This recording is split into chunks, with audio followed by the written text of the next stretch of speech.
Hermanos, en esta mañana vamos a estar desarrollando nuestro sermón en el Salmo 23. Este es un salmo que he estudiado en mis devocionales y me gusta mucho cómo lo ha explicado el pastor Sinclair Ferguson. Y él llama a este salmo valles oscuros. Y he tomado ese mismo nombre para nuestro título en esta mañana, valles oscuros. He querido tomar parte de este material y convertirlo en un sermón o transmitírselo a ustedes. Es muy hermoso cuando uno mira y analiza este salmo a la luz de toda la revelación que nosotros tenemos hoy de Jesucristo nuestro Señor. Y vamos a estar desarrollando los versículos para dar la relevancia con relación a esos valles oscuros que le tocó vivir a David y cómo él nos muestra a través de este salmo lo que vivió, lo que experimentó y los principios que él nos deja a nosotros. Vamos a leer Salmo 23. Lo voy a estar leyendo en la versión de la Biblia de las Américas. Dice el Salmo 23, tiene 6 versículos, dice lo siguiente: El Señor es mi pastor, nada me faltará. En lugares de verdes pastos me hace descansar, junto a aguas de reposo me conduce. Él restaura mi alma, me guía por sendas de justicia por amor de su nombre. Aunque pase por el valle de sombra de muerte, no temeré mal alguno, porque tú estarás conmigo, o tú estás conmigo. Tu vara y tu cayado me infunden aliento. Tú preparas mesa delante de mí en presencia de mis angustiadores. Has ungido mi cabeza con aceite, mi copa está rebosando.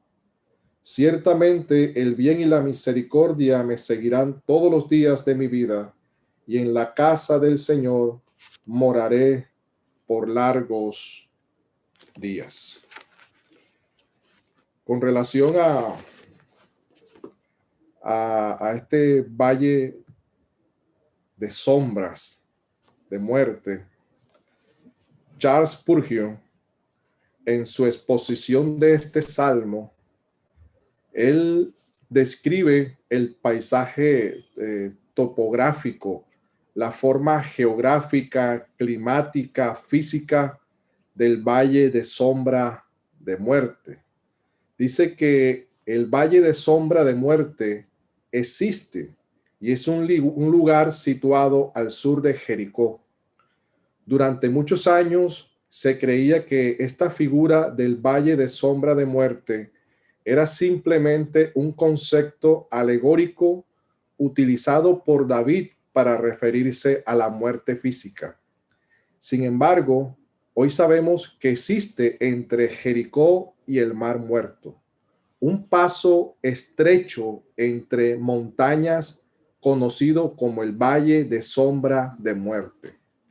Los antiguos pastores judíos lo conocían y lo utilizaban para llevar el rebaño de un sitio a otro en busca de prados, de una estación a otra de invierno a verano.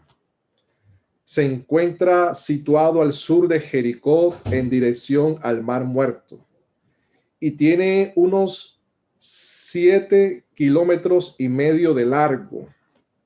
Sus paredes de roca alcanzan en algunos lugares 500 metros de altura y en algunas partes del camino tiene tan solamente 2 o 3 metros de ancho. Hay recodos con ángulos o curva cerrada o alargada que cambia bruscamente y considerablemente de dirección. Adicional, los espacios los espacios que son útiles son tan estrechos que las ovejas siquiera pueden darse la vuelta. No muchas veces muy complicado que den la vuelta. Además, es extremadamente peligroso. Está lleno de hendiduras y barrancos internos. Las condiciones climáticas del país y la situación de los pastos en Palestina hacen necesario que se muevan, el rebaño se traslade de un lugar a otro. Y esto obligaba en tiempos de David a la mayor parte del rebaño a tener que atravesar este valle por lo menos una vez al año. Durante el día es imposible cruzarlo debido a la calor, de modo que hay que hacerlo o bien al despuntar el alba bien temprano o bien al anochecer, aumentando así también sustancialmente el peligro. Aunque no había ninguna ley establecida, parece ser que debido a la falta de luz existía el acuerdo verbal entre los pastores de que los rebaños debían atravesarlos en una dirección en las horas de la mañana o al atardecer. El pastor usaba con gran habilidad su cayado como herramienta persuasiva para forzar a las ovejas a caminar, a saltar las hendiduras y evitar que se fueran al precipicio. A veces, a pesar de ello, era fácil que una oveja resbalara y quedara colgada en las hendiduras a 2 o 3 metros del camino. Cuando sucedía esto, el pastor con su cayado rodeaba el cuello de las ovejas grandes y el cuello de las pequeñas y tiraba de ella, levantándolas y ayudándolas a regresar al camino. El Salmo 23, el versículo 4, deja ver la realidad de este valle en la vida de David.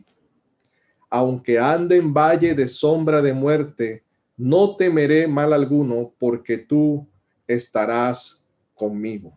Tu vara y tu cayado me infunden aliento.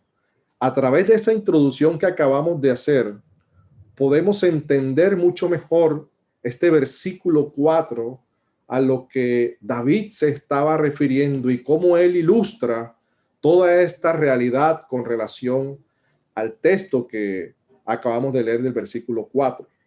David deja ver lo que vivió en la oscuridad, lo que significó estar en el valle de sombra de muerte.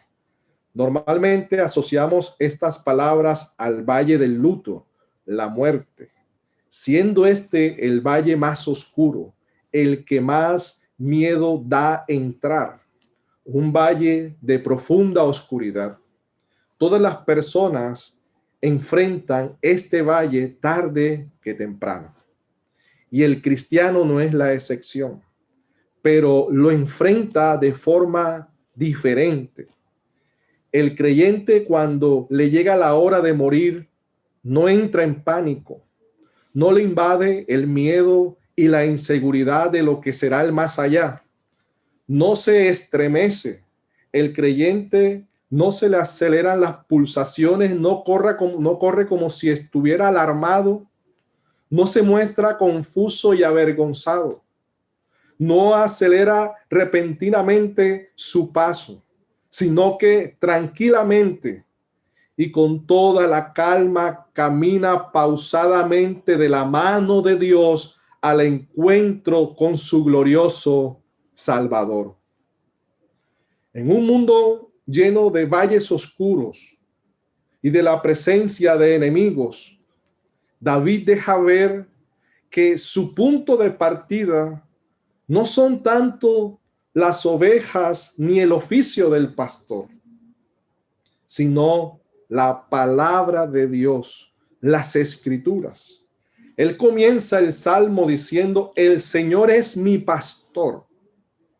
Y muchas veces solamente nos quedamos en esa frase aplicándosela a David, pero esa enseñanza ya estaba en el Antiguo Testamento y fueron dichas por Jacob al momento final de su vida.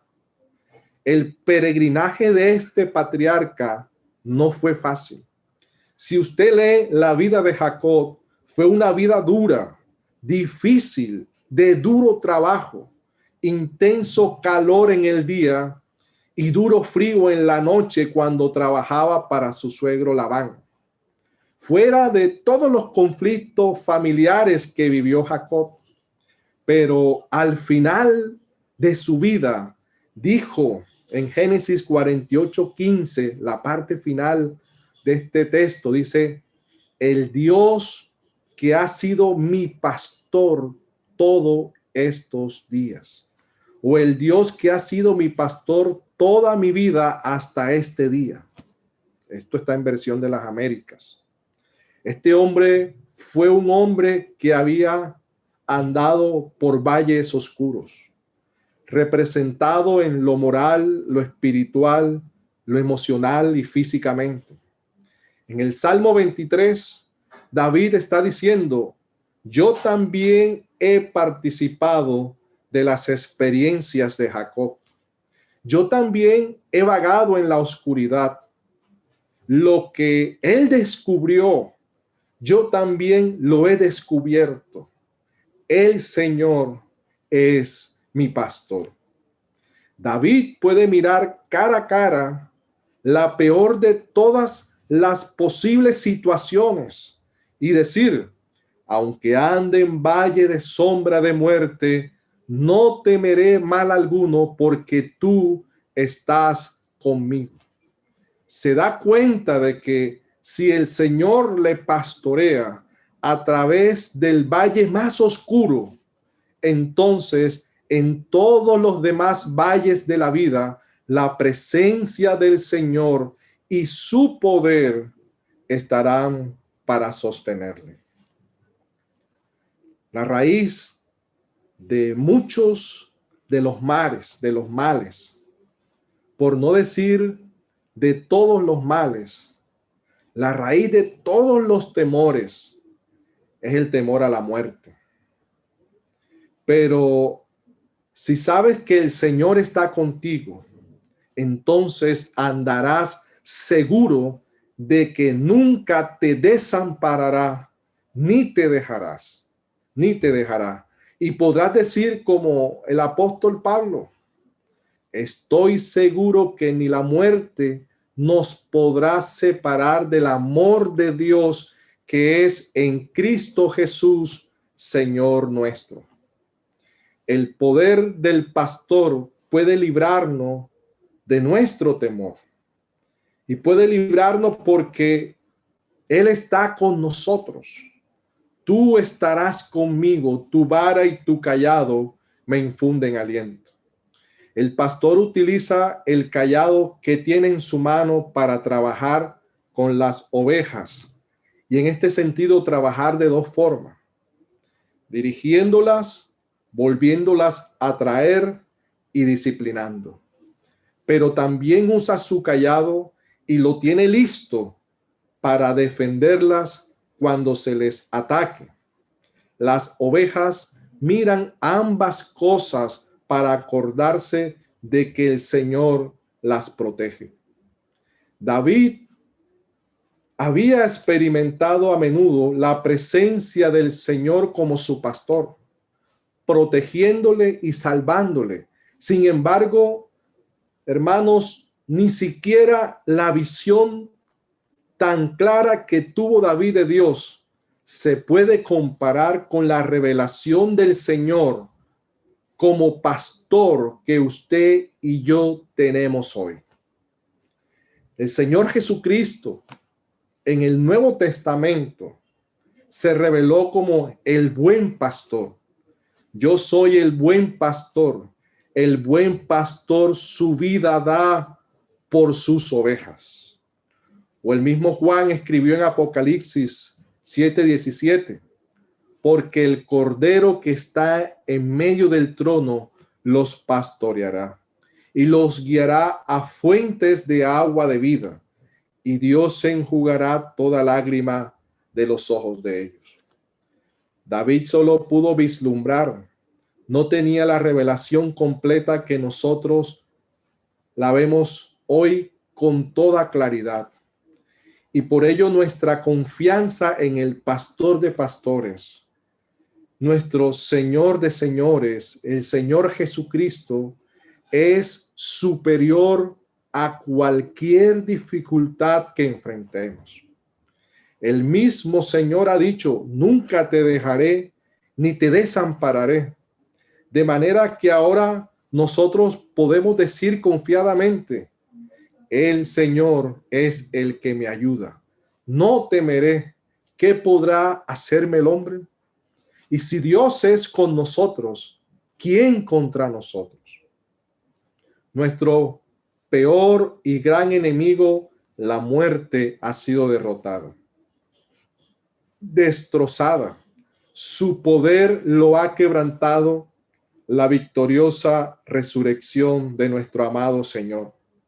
La muerte, aunque puede echarnos manos, aunque puede todavía venir sobre nosotros, ya no puede retenernos en sus garras, hermanos. Aunque hemos de enfrentar a la muerte como nuestro único o nuestro último enemigo, el Señor estará con nosotros. Cuando pensamos en este último enemigo que nos toca enfrentar, que es la muerte, tal vez temblemos, pero entonces nos acordaremos, Cristo ha vencido la muerte. Puede ser que nos toque, pero no nos puede detener. Aunque tengamos que andar por aquel valle de la muerte y hasta nos puede parecer como que estuviese habitados por espíritus de otro mundo, no temeremos mal alguno, porque Cristo Jesús está con nosotros.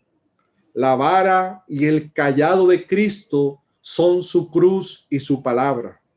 Con la primera de ella entró en combate mortal con la muerte y la venció. Y con la segunda nos guía por la vida. La muerte de Cristo llega a ser la vara o el garrote que destroza los temores que son enemigos de nuestra paz. Y su palabra se convierte en el cayado por medio del cual nos sustenta y nos rescata del peligro, hermanos. Si Él está con nosotros en el valle de la más profunda oscuridad, si nos libra del poder de la muerte, podremos seguir y entender las otras verdades de los beneficios de ese buen pastor. Así como el salmista lo deja ver en el versículo 1. El Señor es mi pastor, nada me faltará o nada me falta. Suplirá todas mis necesidades. ¿Y cómo estaba seguro David de eso? ¿Cómo lo entendió él? Por medio de las promesas de Dios. Cuando David escribe, nada me falta o nada me faltará, está utilizando un vocabulario tomado del Antiguo Testamento. Era la misma expresión de Deuteronomio 2:7 que dice, pues el Señor tu Dios te ha bendecido en todo lo que has hecho. Él ha conocido tu peregrinar a través de este inmenso desierto. Por 40 años el Señor tu Dios ha estado contigo. Nada te ha faltado. Este pueblo en el desierto pasó necesidades, fue afligido, tuvo hambre, sed, Hubo mortandad de muertos por causa de la rebeldía y la desobediencia también de este pueblo. Pero en medio de todo, Dios los pastoreó. El Señor, Él pastoreó a todo este pueblo durante todo el peregrinaje que ellos vivieron. Y el pastoreo del Señor durante el peregrinaje no significa ausencia de necesidad, de muerte y sufrimiento. Pero en medio de todo eso, Dios cumplió su propósito. ¿Y cuál fue su propósito? Los introdujo a la tierra prometida. Ese es el propósito del pastoreo en nuestras vidas, llevarnos al destino final, y es estar en la misma gloria, hermano. Moisés le había dicho esto al rebaño que él tenía, que Dios los había pastoreado 40 años guiándolos por el desierto.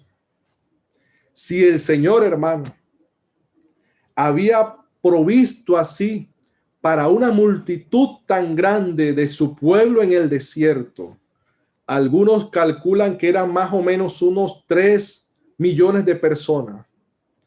¿Acaso no era capaz de suplir la necesidad de uno solo de ellos? David confiaba porque también sabía algo del carácter de Dios.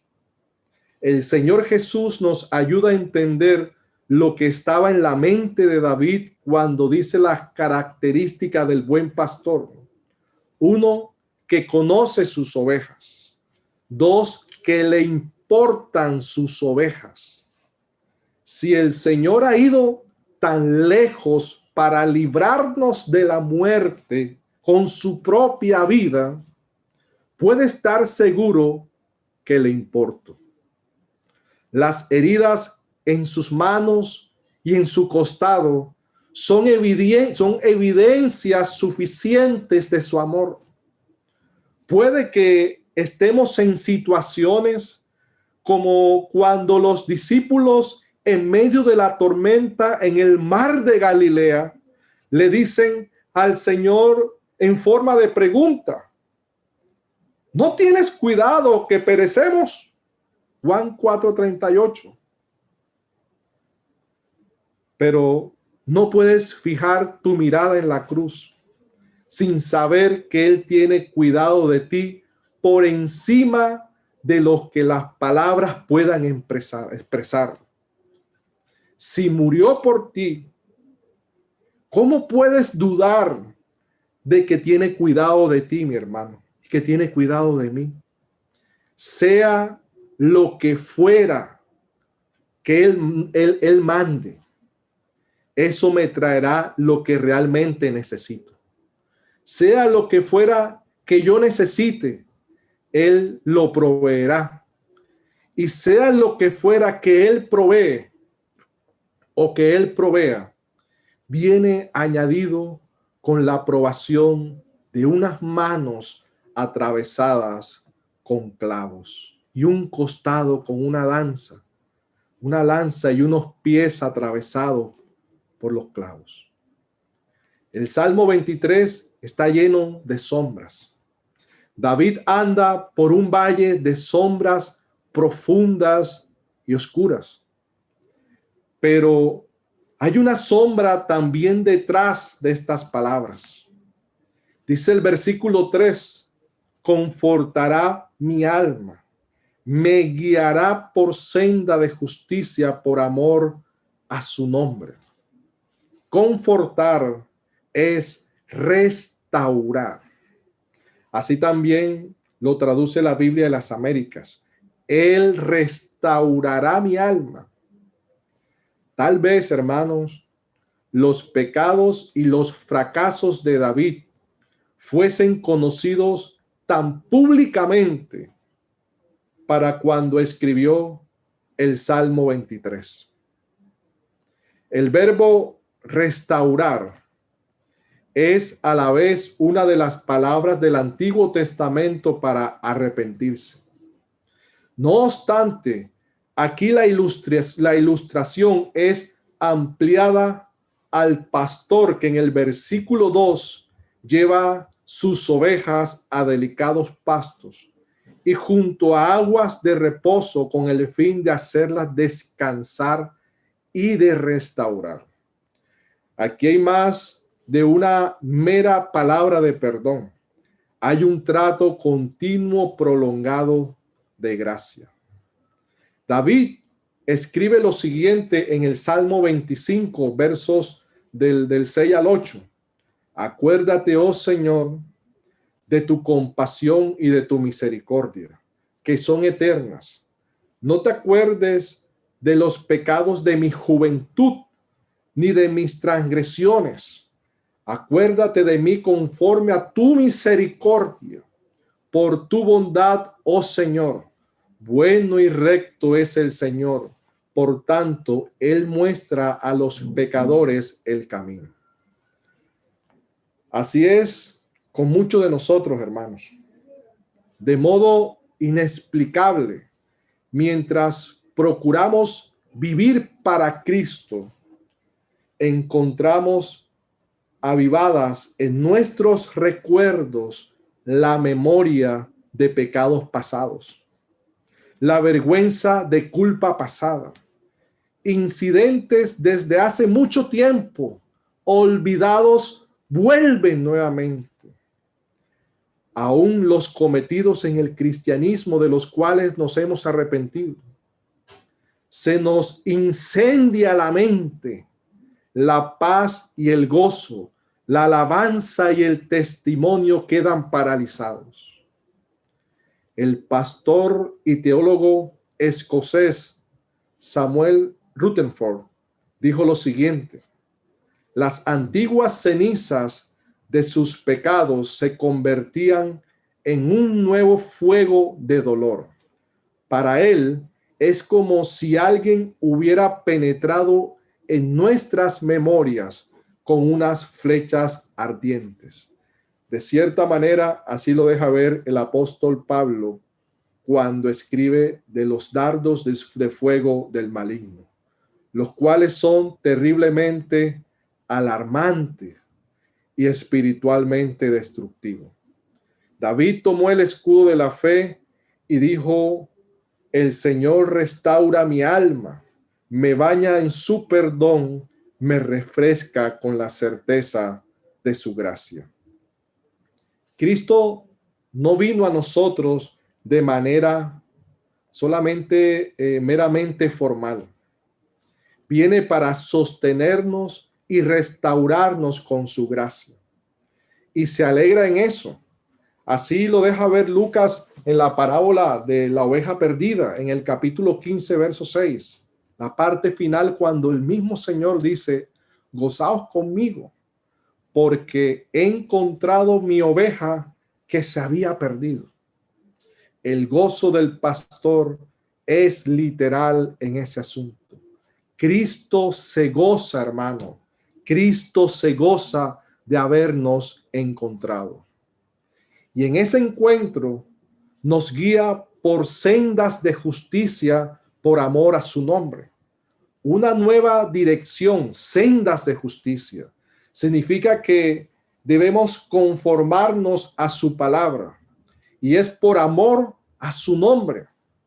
Tiene como su gran propósito no nuestra propia ambición, sino la gloria de su gracia, la gloria de Él, la gloria de Dios. Su intención es que vivamos para Él, no para nosotros mismos.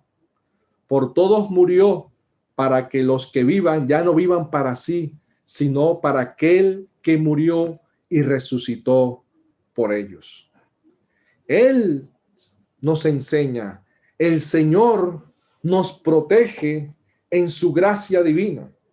Cualquiera sea nuestra circunstancia, Él libra a sus ovejas, libra a sus santos, libra nuestras vidas del enemigo. Así lo vio David y lo escribe en el verso 5. Aderezas mesa delante de mí en presencia de mis angustiadores.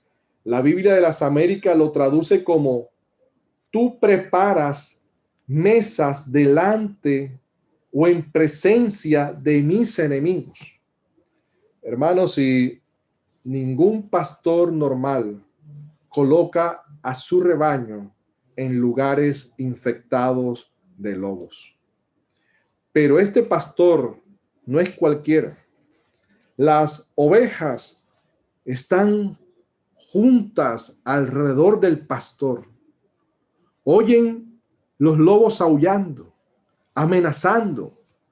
El pastor siente los ojos desconcertados de su rebaño mirándole fijamente, y estas ovejas son incapaces de comprender lo que ha pasado. Lo habían seguido muy contentas. Habían confiado en él sin cuestionar. Le habían tomado tal como le había parecido. ¿Por qué las habrá traído hasta aquí? ¿Por qué prepara las mesas delante de sus enemigos en vez de esconderlas? Es que no ve el peligro más allá a este pastor. Es que no ve el peligro y el miedo que están enfrentando sus ovejas. Es que realmente no le importan sus ovejas. Pueden preguntar algunos frente a este verso. Hemos oído lo que pasó en la tormenta en el mar de Galilea. Los discípulos del Señor Jesús se encontraron en esa tormenta por haber seguido obedientemente a su maestro, por haber seguido y haber escuchado la voz de su maestro, de su pastor, y le siguieron. Y por haberle seguido se encontraban en medio de esa tormenta. Y dijeron en medio de esta circunstancia: Maestro, ¿no tienes cuidado de nosotros? Le preguntaron con tono acusatorio al Señor. Nuestro Señor se levantó en la barca y pronunció dos palabras de reprensión. Una iba dirigida a la tormenta en la naturaleza: calla, enmudece.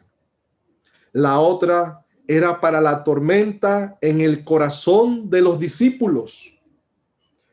¿Por qué estáis así amedrentados?, pregunta el Señor. ¿Cómo no tenéis fe? Los discípulos le dijeron: ¿no tienes cuidado? Pero Jesús les dijo: ¿no confiáis en mí? Pregunta va, pregunta viene. Hombre de poca fe. Quería enseñarles que siempre podían confiar en el cuidado de ellos. Ese cuidado siempre va unido a su poder, hermanos. Durante un breve instante en esa situación, Jesús manifestó su majestad y su gloria. El Creador mandó a su creación inclinarse ante él en silenciosa adoración.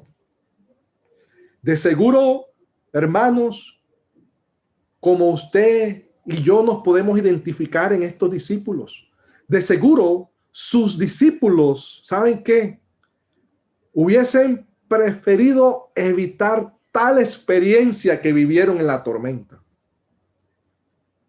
Así como usted y yo queremos evitar experiencias duras, amargas en nuestro peregrinaje con el Señor.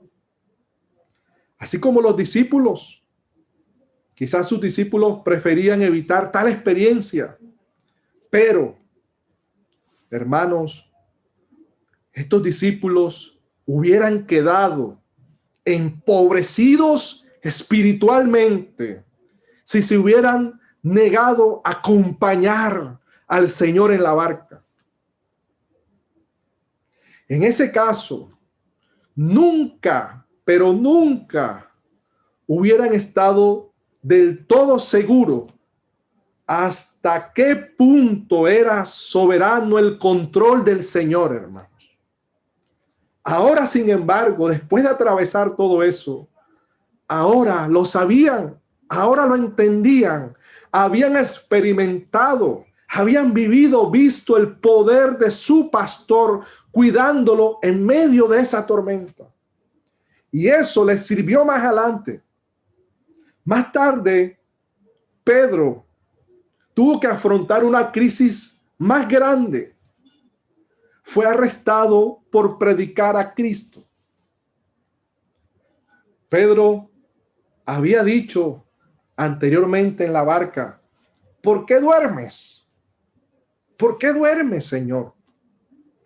Pero según Hechos capítulo 12, verso 7, Pedro, ahora, hermanos, cuando usted lee ese texto, usted ve ahora a Pedro en esta situación, preso.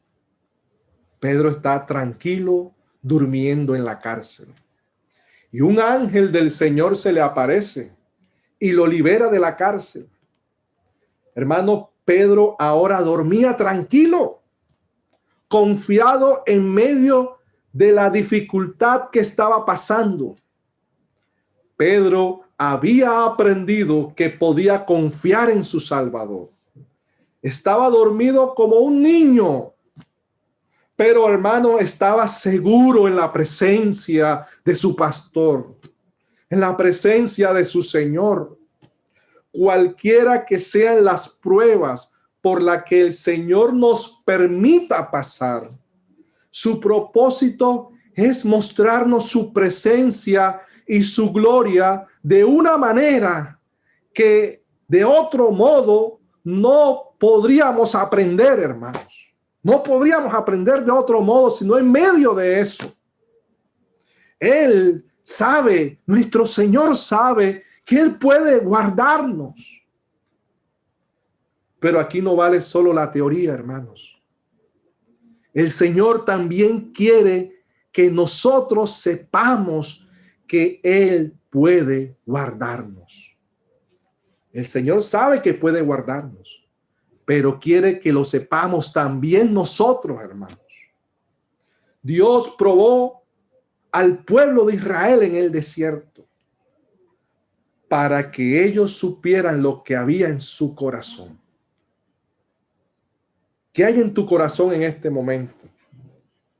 ¿Qué valle de sombra de muerte estamos atravesando en medio de todo esto?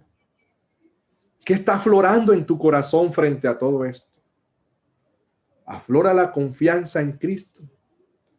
¿Conoces a tu pastor en medio de esto? ¿O eres de los que te arrinconas a quejarte, a echarle las culpas al Señor? Señor, ¿por qué perecemos? ¿Eres de los que culpas al Señor por tus desgracias en medio de todo esto? El Señor es bueno y para siempre es su misericordia. Su presencia está en medio de todo esto. Su presencia estará con nosotros ahora y siempre en cualquier circunstancia. David lo sabía cuando escribió el versículo 6. Ciertamente el bien y la misericordia me seguirán todos los días de mi vida, y en la casa del Señor moraré por largos días. La presencia de Cristo en el valle de la más profunda oscuridad es la garantía de su provisión y de su restauración por su pura gracia y de su protección. Podemos decir que David razona de la siguiente manera: estuvo conmigo en el valle de la sombra de la muerte. Por tanto, en la casa del Señor moraré por largos días. Habiéndonos llevado a su rebaño, el pastor nos da su palabra que nunca nos desamparará, nunca nos dejará. Nunca significa ahora y nunca. David se daba cuenta que esto significaba que el Señor estaría con él en cada etapa de su vida, en cada situación. Su bien y su misericordia me seguirán todos los días de mi vida. El bien y la misericordia del Señor seguirán a sus ovejas a lo largo de todos sus días. Y acordémonos que en la época de David no estaba el templo. El templo lo construye Salomón. Había el tabernáculo y allí entraba al lugar santísimo el sumo sacerdote. Pero David anhelaba estar con Dios. Anhelaba la casa de Dios y aún mucho más trascendente que esa casa normal. Hermanos, Cristo es el buen pastor. Él es el león de la tribu de Judá. No le podemos amansar. Este mundo no le puede amansar. Las circunstancias, las situaciones no amansan a nuestro león de la tribu de Judá. No lo pueden amansar ni domesticar al gusto del mundo ni a nuestro gusto. Pero Él es tan bueno como fuerte, hermanos. En Él verdaderamente hay seguridad. Él da una paz que el mundo no puede dar ni tampoco destruir. Él es bueno y está con nosotros. Eso nos basta, hermano. Eso es todo. Hay cosas que nos pasan que no entendemos.